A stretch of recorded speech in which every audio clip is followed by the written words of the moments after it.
فضائل رمضان کے حوالے سے حدیث نمبر 2 پیش خدمت ہے۔ ابو ہریرہ رضی اللہ تعالیٰ عنہ نے حضور اکرم صلی اللہ علیہ وآلہ وسلم سے نقل کیا کہ میری امت کو رمضان شریف کے بارے میں 5 چیزیں خصوصی طور پر دی گئی ہیں جو پہلی امتوں کو نہیں ملی ہیں۔ نمبر 1، ان کے منہ کی بدبو اللہ کے نزدیک مشک سے زیادہ پسندیدہ ہے۔ نمبر 2، ان کے لیے دریا کی مچھلیاں تک دعا کرتی ہیں اور افطار کے وقت تک کرتی رہتی ہیں۔ نمبر 3، جنت ہر روز ان کے لیے آراستہ کی جاتی ہے۔ پھر حق تعالیٰ شانہ فرماتے ہیں کہ قریب ہے کہ میرے نیک بندے دنیا کی مشقتیں اپنے اوپر سے پھینک کر تیری طرف آئیں۔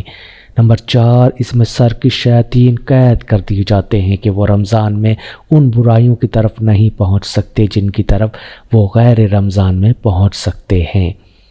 نمبر 5، رمضان کی آخری رات میں روزے داروں کے لیے مغفرت کی جاتی ہے۔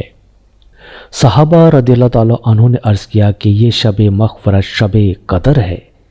فرمایا نہیں، بلکہ دستور یہ ہے کہ مزدور کو کام ختم ہونے کے وقت مزدوری دے دی جاتی ہے۔